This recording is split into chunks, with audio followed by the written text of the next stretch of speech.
Hello viewers, welcome back. We are now looking at the DCF model design, and that's our new section that we are going to focus on for now.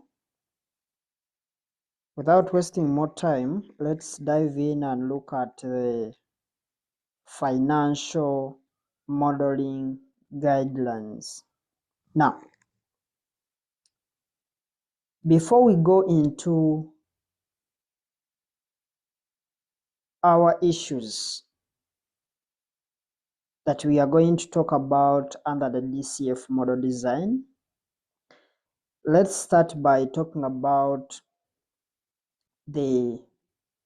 what we call the financial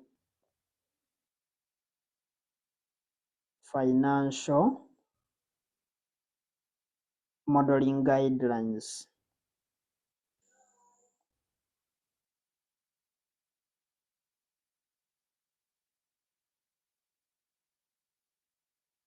Financial modeling guidelines is the topic that is the subtopic that we are going to look at before we focus on the model design itself. So, what we want to talk about here, we want to talk about the importance of upfront model design. So, many model builders overlook the importance of upfront model design. Sometimes they are very excited to get the process started, or they may be a little bit anxious because they are pressed for time, and they find themselves skipping over the design process in order to start building their financial models sooner. We have found through experience that upfront model design is critical for two reasons. One is that the upfront model design is going to result in a much better financial model in the end.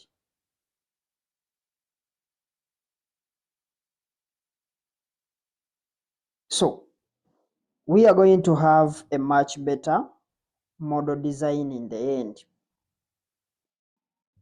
Now,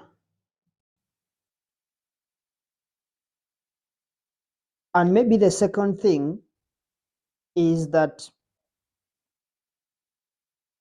the second reason is that it saves a huge amount of time. Like if you keep on stacking models vertically, that's the upfront model design. It saves time. Many people think that they can actually save time by skipping the model design and getting straight into building the financial model. But what we found out is that if we invest more time, if you invest more time in the model design, in other words, in the upfront model design, it makes the model so much faster and more efficient. In fact, everything that we are going to be discussing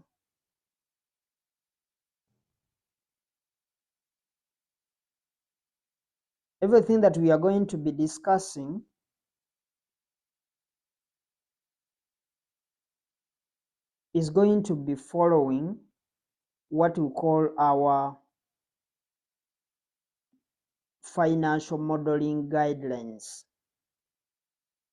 because it is these guidelines that are going to help us get the right. These are our financial modeling guidelines, and whatever we are going to talk about in this course, or as far as the DCF models are concerned, we are going to make sure that we follow our financial modeling guidelines. Now, these financial modeling guidelines, as you can see from this table of content that we have here, we have a document that is over 98 pages, and we have included in some things that we are going to basically look at when we are building our model. But you can get this document from our Telegram channel. Remember, the link is on this same channel in the About section. You will see there the Telegram channel. Make sure you download Telegram and you'll be able to join that channel so that you can be able to get a download of this free copy, so that you can actually know the things, all the guidelines that we are going to go through when we are developing these DCF models, because it covers a lot of topics, as you can see from our table of contents here. So we can see from this table of contents that we have courses that we've talked about. We've talked about the upfront model design, that is the designing that we prefer. We've talked about building blocks so that we can make our financial models modular. So as we progress through the next few videos, you will actually recognize a few of these topics, like the way you're seeing them here. Like for building blocks, as you can see it from here,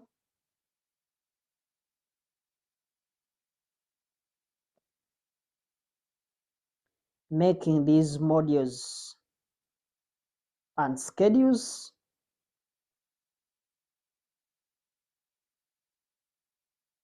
So you will be able to see that some of the things that you are seeing in this table of content right here, there are some of the things that we may not actually talk about, and they are in our advanced modeling courses as we shall progress there. But those that are variable, we are going to see that we shall be able to talk about them. So we shall look at the importance of model drivers. We shall look at separating model inputs, and we shall know the reasons as why we go ahead and separate the model inputs. We can talk a little bit about printing and vertically stacking models and schedules. So we shall talk about the modules and schedules.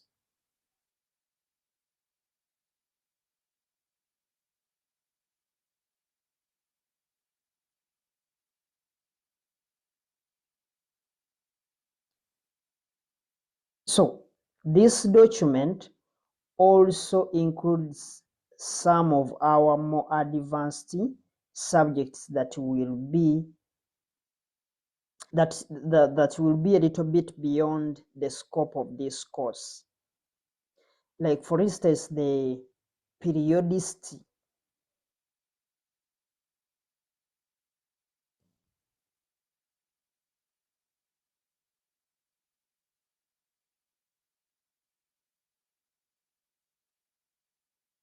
For example, the periodicity, as you are seeing from that perspective. Periodicity, we may not talk about it in this course. The other aspect is file protection or model circularity. So those are some of the things that we may not talk about in this course, but they are within our advanced courses. So these guides could prove to be really useful on a personal level. If you are just getting started with financial modeling and you're looking to understand the best practices that are used in the industry, you may also be working as, let's say, as a part of a team for a large or a small organization, and in which case these guidelines are really important to start. They are really important for you to start to think about some standardization across the team so that everyone is building models in a similar way. So, whatever the case may be, you may find some really useful tips in this guide. Now, as I have directed you where you can go to download the same document on our Telegram channel, make sure you join. Also, as you join the Telegram channel, make sure you also subscribe to the YouTube channel so that you can actually get notified whenever we upload new videos, because there are very many things that we are going to be uploading on the same page. Now, let's jump back into our discussion on model design, and I walk you through exactly how we approach model design here on our YouTube channel.